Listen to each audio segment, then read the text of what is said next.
Hi, BookTube, and oh, hi, by the way, to any Middlemarch new people. I always say hello to my Middlemarch regulars, all of you, I know you're out there, but I think we may have a few new visitors. A couple of my new subscribers told me they were either about to start Middlemarch or they were reading Middlemarch. We're going to cover all of Chapter 8 in this video, and that's a lot. It's 6 pages, and we usually try to keep it down to 2 or 3. The reason I made that decision, I always read ahead before I prep the script to get the lay of the land. That really goes with this photograph. I love this photograph, and I am yearning for spring, so in my imagination walk into that picture and it's not January anymore.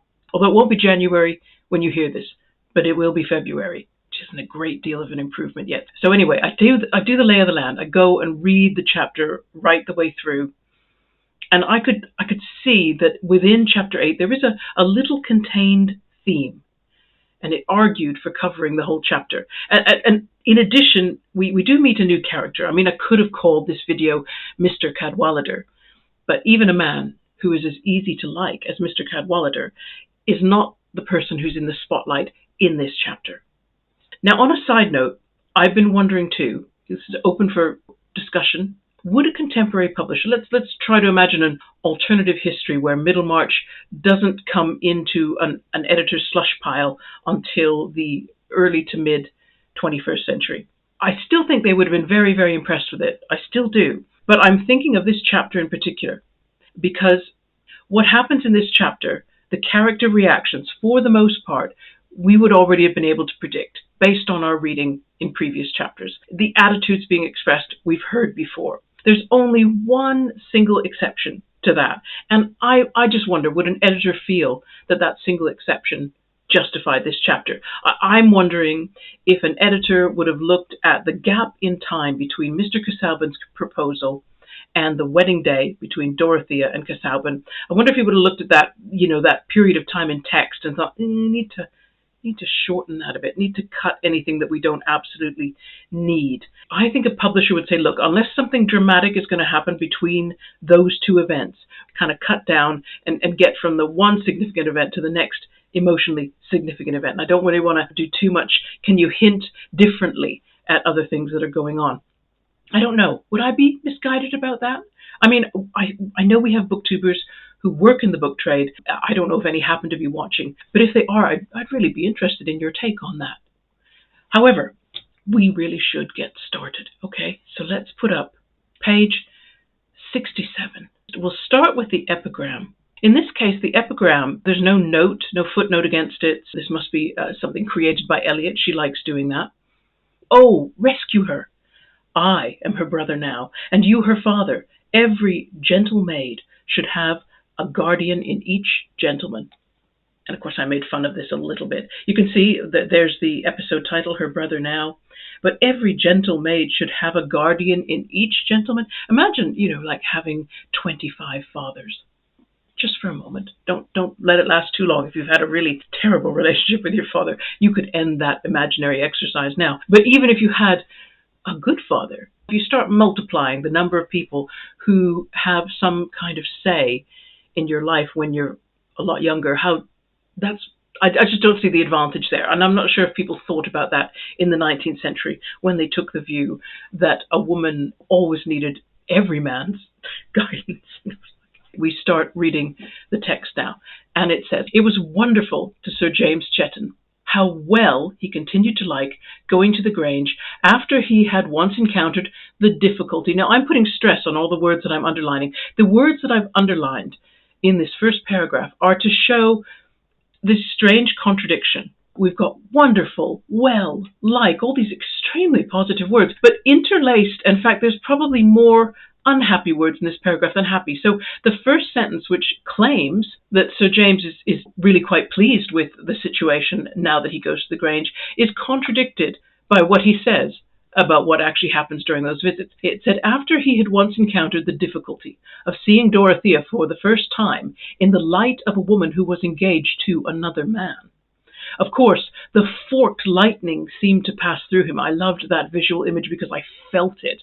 I don't know if anybody else did. When I read it, I thought, oh yeah, that horrible pain when you've been rejected, but you've got to walk around acting like you haven't been, or that it never really mattered. And so, he experienced that. The forked lightning seemed to pass through him when he first approached her. And he remained conscious throughout the interview of hiding uneasiness. But, good as he was, it must be owned that his uneasiness was less than it would have been if he had thought his rival a brilliant and desirable match. Now, ignore my note down there. I put a little pen note down saying, what? That doesn't make any sense. And I don't know why I couldn't make sense of it to start with. I thought I'd leave the note there because I want you to see that sometimes notes that we put in the margin later turn out to be not very helpful at all. So I had to conduct this thought experiment. I imagined that there was a different man living at Lowick, not Mr. Casaubon. Let's imagine that the real Middlemarch scenario was that Sir James is still at Freshitt, but over at Lowick there's another wealthy, courteous, well-spoken, handsome, and generally well thought of young man. And Mr. Brooke invites him to dinner at Tipton along with Sir James Chetham. Now imagine that scenario. Sir James Chetham wants to court Dorothea, and immediately across the table he can see another man who quite clearly is going to be a rival, a real rival, whereas Mr. Casaubon, when he came to the table, I don't think Sir James Chetham even thought, he just thought another dinner guest, So what that underlined phrase seems to be saying is that Sir James Chetham would really rather, if Dorothea is going to say yes to some other man, it would have made him feel better if he could look at that other man and go, yeah, that's about my equal. Yeah, we got proper competition here. And if he lost the competition, it would be a setback if his rival was a good man. But he wouldn't worry about Dorothea's future. That's the other thing. If he saw that the man that she married was roughly his equivalent, he wouldn't think, well, she's in for a bad future, because he'd think, well, that would mean she would have been in for a bad future with me. The theme that runs through this chapter is Sir James Chetham. There's room for discussion here, I think, but the paragraph does seem to be hinting that what troubles him, what is really hard for him, is that he thinks that Dorothea is going to marry someone that will hurt her. It suggests he stopped thinking about himself, that yes, there was an initial pain and discomfort, but his real discomfort, what's left now, is some feeling for Dorothea. And I think the last sentence in that first paragraph clinches it. It says, he had no sense of being eclipsed by Mr. Casaubon, which we've already made clear. He was only shocked that Dorothea was under a melancholy illusion, and his mortification lost some of its bitterness by being mingled with compassion. That word compassion, I think, is key for this chapter. I thought, as I was reading up to chapter 8, that Sir James Chetham was simply a young, privileged man who was used to getting things his own way. And of course, he lives in the 19th century, so this isn't a problem. He's doing everything just as he should, and he should expect, therefore, to have the woman's hand in marriage, because there is no suitor besides himself. I did not, at any point up until chapter 8, think Sir James Chetham has some kind of honest underlying feeling for Dorothea as a human being. Now I'm drawing a question mark around that thought, because the first paragraph is suggesting to me that the reason Sir James is still having some interesting feelings going on inside him is because underneath that sort of, yes, I'm wealthy and I can marry anybody I want and so I choose her, I'm now beginning to wonder if underneath all that there actually was some fellow feeling. Even though he has a clear alternative right in front of him, which would also be an easy pick, I think what's interesting about this chapter is how much feeling he puts into carrying on and picking someone else. You'll see that we don't get a single mention of Celia in this chapter until the very end, and it's interesting how it's worded. At any rate, we'll take a little pause and then we'll go on to the next paragraph. You'll see I've moved page 67 up a little bit so we can carry on. Nevertheless, while Sir James said to himself that he had completely resigned her, since with the perversity of a Desdemona she had not effected a proposed match that was clearly suitable and according to nature. I should have underlined according to nature. I want to go back and talk about in what way is Dorothea like Desdemona.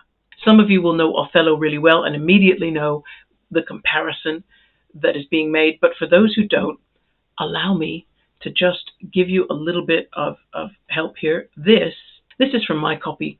Othello, Act 1, Scene 3. If you've not read Othello, Othello is a hired mercenary. Now, he is black. There's too many references in the play script for us to doubt his skin color. The inhabitants of Verona who hire him to fight their battles, they're white. And Brabantio and the Duke and the senators, the characters that you can see named on this page, are all Veronian citizens. Othello is not a citizen. He doesn't enjoy quite the same rights as a citizen. Now, he has succeeded in either persuading Desdemona, or she and he have come to some kind of common persuasion that they love each other and they want to get married, but of course they probably know that they won't get Desdemona's father's permission, and so they elope and get married in secret. And this has been found out, and the scene that we're walking into now is Brabantio, Desdemona's father, taking his case up to the Duke because he's unhappy about this secret marriage. We'll begin with the Duke saying, "Why? What's the matter?" And Brabantio says, "My daughter, oh, my daughter." And the senators, of course, think the worst. They think, "Dead? Is she dead?" And Brabantio says, "Aye, to me, she is abused, stolen from me, and corrupted by spells and medicines bought of mountebanks, for nature so preposterously to err, being not deficient, blind, or lame of sense, sans witchcraft could not." Now, I'll explain that for anybody who's going, "Oh God, Shakespeare." What Brabantio is saying is nature never makes a mistake. It's not blind, it's not lame of sense.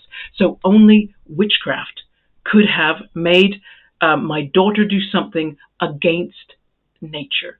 All right. So you can clear racism in the comment, which is, it is unnatural for her to want to marry a man who is not white. All right. There's lots to discuss in that play. We won't start that discussion here, but that's what he's saying. It's against nature. And in the same way, I think Sir James Chatham felt that if one was comparing him to Mr. Casaubon, clearly, according to nature, a young woman ready to marry should prefer him. She shouldn't want to marry a much older, less outgoing, well, we'll see his comments later in the chapter. At any rate, there's another passage in Othello. We can go a little bit further in the play here. Oh dear. Pages all over the place. I mean, well, maybe you want to see the trout stream. Okay, so we'll look at the trout stream a little bit. And we'll read now again, the same sentiment is repeated by Brabantio. The same scene, but this time line 95. Brabantio says, "A maiden never bold of spirit, so still and quiet that her motion blushed at herself, and she in spite of nature." Okay, in spite of nature. And then he also says, "Of years, of country, credit, everything, to fall in love with what she feared to look on," which is interesting that he should think that she feared to look upon Othello. He finds out differently is the end of that, not the end of that story. There's a lot to that story, but the end of that scene in particular. So we'll take that away and bring back page 67. So we're simply, the comparison here with Desdemona is that Dorothea naturally should have picked Sir James Chatham. That was a natural choice. But also, it goes further than that. Not that Sir James Chatham is just saying she ought to have picked me. I think what he's saying is a young woman should want a man around her age. She shouldn't want someone significantly older, although it happened a great deal. I'm just reading a book now, James Barr's A Line in the Sand, and I'm trying to remember Mark Sykes. Mark Sykes, who was the author of the Sykes-Picot Agreement, made in 1915, and it effectively set out French and English influence in the Middle East and has set up the unfortunate situation that we know today in the Middle East. But I won't go into detail, that's for another book review. But poor Mark Sykes was the son of a man who was 64 and married a woman in her early 30s. And Mark was their only child. It was a miserably unhappy marriage. They finally had one of those divorces amongst the upper class that had to go to court and was very public and therefore was in the newspapers. That is a big digression, but it shows that marriages between much older men and much younger women did happen. But I don't know how well liked they were. And I like this sentence, which I've underlined here in the second paragraph. "On the day when he first saw them together in the light of his present knowledge, it seemed to him that he had not taken the affair seriously enough. Something might be done, perhaps, even now, at least to defer the marriage." So this is interesting. This seems to be what's on Sir James' mind now. It's like this, never mind that she doesn't want to marry me, she shouldn't marry him. So it says that on his way home, he turned into the rectory and asked for Mr. Cadwallader. Happily, the rector was at home, and his visitor was shown into the study where all the fishing tackle hung.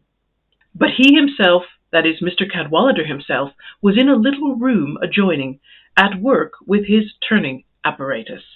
Now, I should stop there. Turning apparatus, think, what? What's that? What's that? That is probably a reference to the reels on fishing rods, because in the early 19th century, there was no mass manufacture yet of fishing rods with a reel that where you could bring in the line, and then when you threw to do fly fishing, I hope people understand what I mean, when you threw the line to do line fishing, the line would automatically extend to send your fly over the water, if that makes any sense. Those weren't manufactured in quantity, but you could get a jeweler or anybody who was skilled in working metal to make you a reel, but you might have to do your own repairs on it and cleaning and maintenance of it, and that's probably what Mr. Cadwallader is doing. I'm going to leave a link in my description box to the Fishing Museum website. Yeah, whoever thought that's the kind of link that you'd get for a Middlemarch meditation video, the Fishing Museum website, and that will go into more detail about the history of fishing rods. You are perfectly free not to go there if the idea is so dull. But, I love these little details that Eliot puts in, so I thought it was worth a visit myself. Okay, a couple of seconds and we're going to get page 68 ready for you. Here we are. Okay, Mr. Cadwallader, let's meet him. Mr. Cadwallader was a large man with full lips and a sweet smile, very plain and rough in his exterior, but with that solid, imperturbable ease, meaning there's nothing you could do to change his good mood, right? So good humor, which is infectious, and like great grassy hills in the sunshine, quiets even an irritated egoism and makes it rather ashamed of itself. So the impression I get here is of a man who probably can make friends with anybody, and probably can be brought into a situation where there is tension and can calm everything down, because everyone will just finally be ashamed of their own mood in comparison to Mr. Cadwallader's jovial, open, warm mood. And of course, he starts the conversation brilliant. He says, "Well, how are you?" he said, showing a hand not quite fit to be grasped. That makes me think that he's tinkering with this reel, and his hands maybe are covered with grease or something, who knows what. Sorry I missed you before. Is there anything particular? You look vexed. Isn't that? I love that. This man is a natural counselor. This is not about me. How are you? How are you? Oh, how are you? Your face. I've read your face. Tell me how you feel. And I think this is probably one reason why Sir James came to see him, just knowing that he would get such empathy. It says, Sir James' brow had a little crease in it, and which he seemed purposely to exaggerate. He might have. It is only this conduct of Brooks. I really think somebody should speak to him. And of course, Cadwallader misunderstands, as everyone seems to. Everyone seems to, the first thing they think of is Mr. Brooks' political aims. Nothing to do with Dorothea. So Mr. Cadwallader says, "Oh, what? You mean meaning to stand? Are you upset because Mr. Brooke is saying he's going to stand as a liberal in Middlemarch?" And and here it says, going on with the arrangement of the reels which he had just been turning. So now we know he's definitely working on his fishing reels. I hardly think he means it. But where's the harm if he likes it? Anyone who objects to Whiggery should be glad when the Whigs don't put up the strongest fellow. They won't overturn the Constitution with our friend Brooke's head for a battering ram. That's interesting. It's almost like comparing Mr. Brooke to the political equivalent of a jelly bean. He's very lovely, very sweet, but you couldn't do anything with it. "Oh, I don't mean that," said Sir James. So we now know he's sitting down in a chair. He's begun to nurse his leg and examine the sole of his boot with much bitterness. Interesting. "I mean this marriage. I mean his letting that blooming young girl marry Casaubon. What is the matter with Casaubon? I see no harm in him if the girl likes him. She is too young to know what she likes. Her guardian ought to interfere. He ought not to allow the thing to be done in a headlong manner. I wonder, a man like you, Cadwallader, a man with daughters, can look at the affair with indifference and with a heart such as yours." That's interesting. So Sir James is already saying, I appeal to the kind of person I already know you are. You're a man with a big heart. And also implying that Mr. Cadwallader very, very much loves his daughters, which we will see proved or demonstrated. There'll be a bit of textual evidence that way. And of course, the rector answers, and he's, because he's accused of not being serious, he says, "I am not joking. I'm as serious as possible. You are as bad as Eleanor," by which he means his wife, Eleanor Cadwallader. "She has been wanting me to go and lecture Brooke, and I have reminded her that her friends had a very poor opinion of the match she made when she married me." Oh, did he do that? Yeah, because Mrs. Cadwallader is a little hypocritical. Yeah. Stops everybody else's bad marriage while meanwhile she's still in apparently the marriage that's supposed to be bad. But I don't see any discord between these two people. I see them disagreeing with each other, but I don't actually see them disliking each other, as you'll see. But I'll carry on. So anyway, this is interesting because we're getting to the root of what bothers Sir James about Casaubon. He says, "But look at Casaubon," he says. "He must be 50. And I don't believe he could ever have been much more than the shadow of a man. Look at his legs. I can only think he must have very slender legs, possibly bowed. I don't know. We've not really had a long commentary on Mr. Casaubon's legs up till now. But I can imagine a man like Sir James, who's out riding all the time and has probably been very active outdoors, has pretty strong-looking legs. And so that's the first thing that Sir James is looking at. He says, "I need to see those legs." Mr. Cadwallader, this is going to be a bit tricky because I'm going to have to load page 69 and get up to the top of it. But he starts by saying, "Confound you handsome young fellows." Something that Mr. Cadwallader, it seems, never was. You think of having it all, and you think you could have your own way in the world. You don't understand women. Interesting. That implies that Mr. Cadwallader thinks he does, and maybe he does. "They don't admire you half so much as you admire yourselves. Eleanor used to tell her sisters that she married me for my ugliness. Well, it was so various and amusing that it had quite conquered her prudence. It was easy enough for a woman to love you." Oh, okay, was it? "But this is no question of beauty. I don't like Casaubon." Now that's a different word, and the emphasis in italics is important. This was Sir James' strongest way of implying that he thought ill of a man's character. So in other words, let's get under the skin here. I've got something else I'm complaining about. Now that does get Mr. Cadwallader's attention. He says, "Why, what do you know against him?" said the rector, laying down his reels and putting his thumbs into his armholes with an air of attention. I presume he's got some kind, I was trying to think what he meant by his armholes. I presume he's got a waistcoat on, and so he's sticking his thumbs in his waistcoat like this. I'm not wearing a waistcoat, but you have to imagine, right? And so Mr. Cadwallader's giving him attention because it does concern him if there is a character issue, if there's really a character issue. But here's the funny thing. Sir James paused. He did not usually find it easy to give his reasons. It seemed to him strange that people should not know them. Okay, now we begin to get it. We're going back to the sense of his being a very privileged young man. It's just like, I'm always right. Everything's good. I don't even have to explain myself because surely everyone agrees with me. He's wonderful. He's a lovely man, but at the same time, you find yourself laughing at him. Yeah, strange that people should not know them without being told, right? And why? Since he only felt what was reasonable. This makes him very much like Celia. I'm sure Celia has, in the narrator's description of her thoughts, considered herself to be the same. Everything she thinks is the reasonable thing, and Sir James said to him, everything I think is the reasonable thing that everyone should be thinking, so I shouldn't have to explain myself. What a funny concept, explain myself. Of course, he then says to Mr. Cadwallader, has he got any heart? This concerns him. I presume he means, does he have any feeling? And Cadwallader replies, well, yes, I don't mean of the melting sort. And then there's an interesting story here. He is very good to his poor relations. Okay, but wait. Pensions several of the women and is educating a young fellow at a good deal of expense. Casaubon acts up to his sense of justice. His mother's sister made a bad match. A Pole, I think, lost herself, at any rate was disowned by her family. Okay, if it had not been for that, Casaubon would not have had so much money by half. Okay, so in other words, he has benefited from an unfortunate marriage by his aunt. I believe he went himself to find out his cousins and see what he could do for them.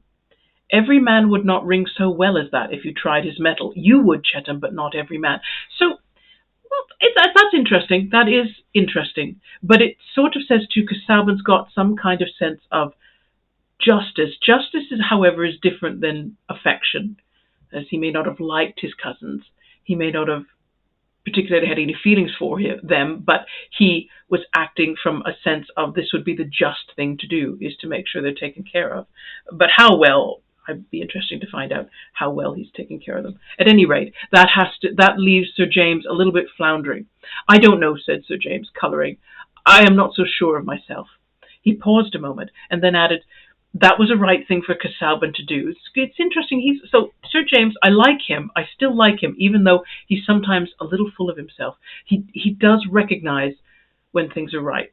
But a man may wish to do what is right and yet be a sort of parchment code. Well, he may have something there. A woman may not be happy with him. And I think when a girl is so young as Miss Brooke is, her friends ought to interfere a little to hinder her from doing anything foolish. You laugh because you fancy I have some feeling on my account. But upon my honour, it is not that. I should feel just the same if I were Miss Brooke's brother or uncle, which is what he's wanting to say. And so Mr. Cadwallader says, well, what should you do? He says, I should say that the marriage must not be decided on until she was of age. And depend upon it, in that case, it would never come off. I wish you saw it as I do. I wish you would talk to Brooke about it. Sir James rose as he was finishing his sentence, for he saw Mrs. Cadwallader entering from the study, and here's a lovely, lovely little image. She held by the hand her youngest girl, about 5 years old, who immediately ran to Papa and was made comfortable on his knee. So that's immediately I get a very lovely impression of Mr. Cadwallader. And I can't help but thinking, if he loves his girls that much, does he hate his wife? I don't know. I just feel that between the Cadwalladers there is a lot of affection for all Eleanor Cadwallader's, sharp cutting, constant social engineering that she's trying to do, that we've talked about in previous chapters. Between the two of them, there is something quite solid. And it happened even though the marriage was ill-advised. People did not like it, did not think she'd done a good job in saying yes to Mr. Cadwallader. But we still don't know the precise details of that courtship, and I would love to know. But anyway, not right now, because Mrs. Cadwallader has to repeat what she said. And this is where my photograph comes in, okay? It's all down to this paragraph. I hear what you're talking about, said the wife, but you will make no impression on Humphrey. As long as the fish rise to his bait, everybody is what he ought to be. Bless you, Casaubon has got a trout stream and does not care about fishing in it himself. Could there be a better fellow? In other words, what she's saying, let me just take page 70 down for a minute, is Mr. Casaubon has a lovely piece of land that looks a lot like this photograph, in which there is a trout stream. He does not fish it himself. No, imagine that you, the local rector, love to fish. There's fishing tackle in your study. You are working on your fishing tackle. That's what people find you doing when they interrupt you at odd times of the day. What's your relationship with Casaubon going to be if Casaubon isn't troubled at all how often you fish in his streams, in these beautiful landscapes, which is no doubt is very close? Yeah, Mrs. Cadwallader has a point. No wonder he loves them. No wonder he won't have anything said against him. I go back now to page 70, and we'll just scroll up the page. And again, I'm not going to spend much time on this discussion. Sir James tries again, saying, "Are you sure you wouldn't speak to Mr. Brooke?" And let's go down to what the rector says. In the first place, it would be nonsensical to expect that I could convince Brooke and make him act accordingly. Brooke is a very good fellow, but pulpy. I like that adjective. He's pulpy. He will run into any mold, but he won't keep shape. So maybe not a jelly bean, because once a jelly bean hardens, it keeps its shape. Maybe just Jello. Mr. Brooke is just like Jello. He's quick to run into any mold, but then he won't stay there. And then Sir James said he might keep shape long enough to defer the marriage. Good argument. Countered, but my dear Chetham, why should I use my influence to Casaubon's disadvantage unless I were much surer than I am that I should be acting for the advantage of Miss Brooke? In other words, why should I break up a marriage where I still don't have any evidence that it's going to be a bad one? I know no harm of Casaubon. I don't care about his Zisuthras, Zisuthras and Fee-Fo-Fum. We should stop. There's a lovely footnote there, and I have another book that can come to play on this. Zisuthras, I know that name differently but there's lots of different spellings of it. I know it as Ziusudra. Ziusudra was an ancient Sumerian king, and we've discovered tablets bearing a legend that the king called Ziusudra was warned by the god Enki that the other gods were going to flood the world, and therefore, because Ziusudra was forewarned, he built a boat and he escaped the flood. And if this story is sounding a little familiar, well, that's kind of because it is.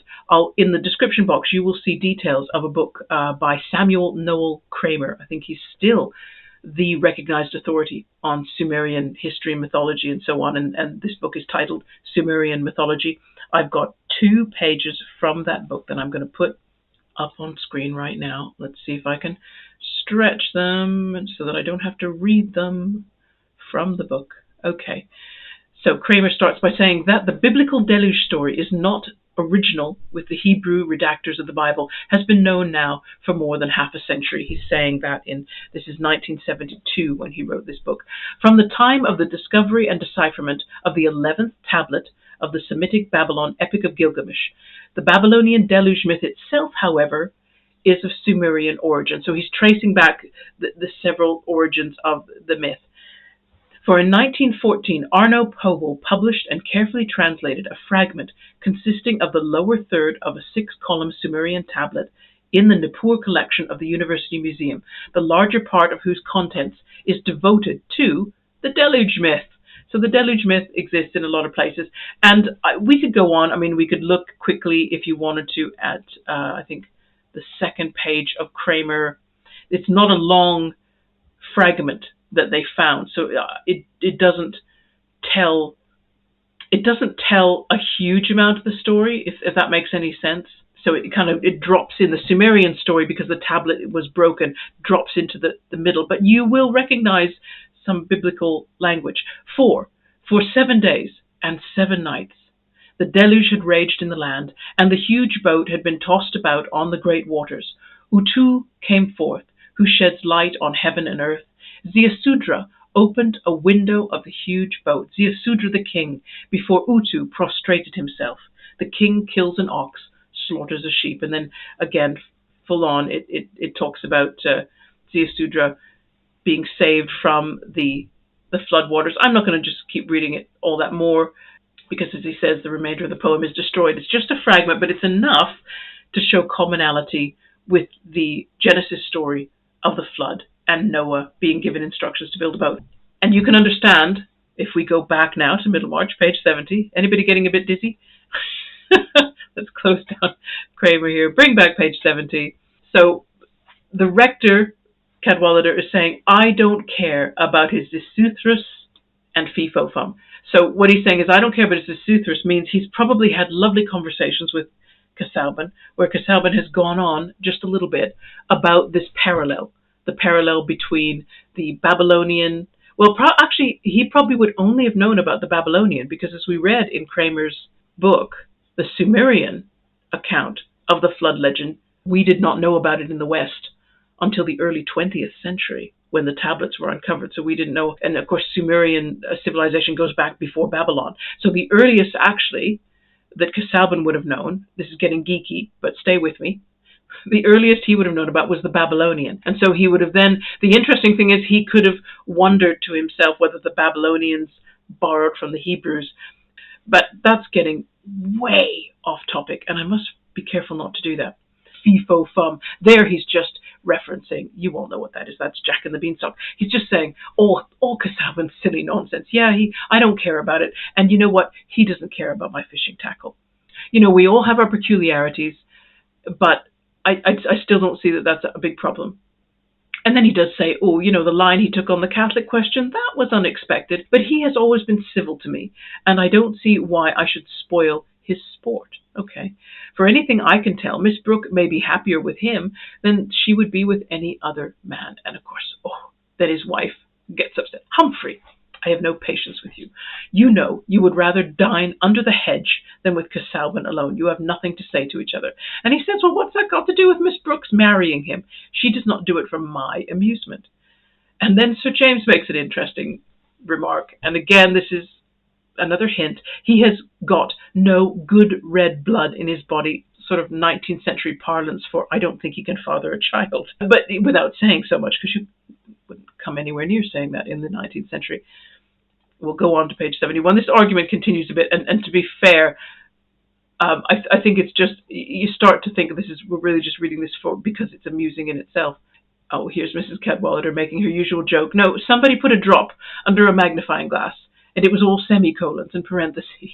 Why does he not bring out his book instead of marrying, said Sir James, with a disgust which he held warranted by the sound feeling of an English layman.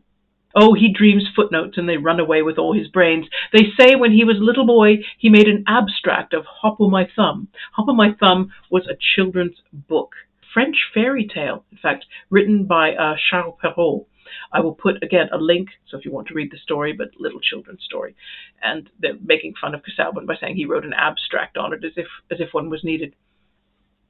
But anyway, the rector goes on and says the same thing, well, he is what Miss Brooke likes. I don't profess to understand what every young lady's taste is. And then Sir James, of course, tries to find the clincher weapon. He says, but if she were your own daughter, interesting, because that's when he says that would be a different affair. He doesn't say in what way it would be a different affair. She is not my daughter, and I don't feel called upon to interfere. And then he makes a little remark, which is self-effacing. And I think that's, again, what makes him such a lovable character. He said, some radical fellow, speechifying at Middlemarch, said Casaubon was the learned straw-chopping incumbent, and Freck was the brick-and-mortar incumbent, and I was the angling incumbent. So in other words, there was someone criticizing the clergy in and around Middlemarch, and they just said, well, Casaubon is, I guess by straw cutting they mean, splitting hairs, academically speaking. We don't know who Freck is, but I guess he likes buildings. And, of course, we know that Cadwallader loves to fish. There we go. And upon my word, I don't see that one is worse or better than the other. And then he has this silent laugh. He always saw the joke of any satire against himself. Good. That's a good, healthy sign in someone, that you can laugh at yourself and actually enjoy the joke. His conscience was large and easy, like the rest of him. It did only what it could do without any trouble. Well, sometimes that's the better thing to do. Sometimes it's not. I love how this chapter leaves you kind of, it ends not too happily. Because, as it says here, Sir James felt with some sadness that Dorothea was to have perfect liberty of misjudgment. Well, it's what we all have to some degree or another, and we all use that freedom and go ahead and make some misjudgments. But it's interesting that he just keeps saying that, I'm trying to read down here to find a passage, because he's still doing the cottages, and he hopes that Dorothea now sees that he can't be doing that with self-interest, surely. Although the narrator is questioning whether that might be so. And he wants to know, why she still speaks to him. Says perhaps she gave to Sir James Chetham's cottages all the interest she could spare from Mr. Casaubon, or rather from the symphony of hopeful dreams, admiring trust, and passionate self-devotion which that learned gentleman had set playing in her soul. Last paragraph to expand, because this is the end of the chapter. Hence, it happened that in the good baronet's succeeding visits, while he was beginning to pay small attentions to Celia, I thought that courtship might get off to a more energetic start, given the man that was doing it, but he found himself talking with more and more pleasure to Dorothea. That had me doing exactly what you see me doing now, just backing up and going, oh, okay. She was perfectly unconstrained and without irritation towards him now, and he was gradually discovering the delight there is in frank kindness and companionship between a man and a woman who have no passion to hide or confess. So I don't know what's happening there. That last paragraph, in fact, maybe we could have started with the last paragraph of the chapter, because it made me fold my arms and think, what's going on here? Do we have an honest friendship? Or, because an honest friendship is a really good basis for something more, quite frankly. If we have a really honest friendship, will Dorothea ever regret that she just thought Sir James Chetham was silly? Could their relationship have developed eventually into something with some depth? And could it have, anyway, speculation. That's not going to get us anywhere. But I couldn't help but wonder that this whole chapter seemed to be about Sir James Chetham and now I really don't know where his head is. I'm not really sure about him and his true motives. This has made me very, very curious about him. Also, a little concerned with what should happen if he does go ahead and court Celia and propose marriage to her, and Celia says yes and they marry, because of this dynamic. There's something going on here that isn't being truly honestly said, I think, yet. In spite of the fact that he says, frank kindness and companionship between a man and a woman who have no passion to hide or confess. I think, well, maybe not now. We shall see. Thank you so much, everybody. It's always great having a Middlemarch meditation with you. I have just finished reading the funniest little book. Oh my. Leonora Carrington's The Hearing Trumpet. Absolutely hilarious, and I'm going to review that for you in a few days' time. Before that, though, I'm doing a little January wrap-up, not for the month, but for the quarter, because I've just finished the first quarter of my Read What You Own challenge, so that's coming up next. So that'll be a bit of a fun thing. Look out for that on Sunday. Oh, the first Sunday in February. There we go. Okay, everybody, happy February, and look forward to seeing you again soon. Take care. Bye-bye.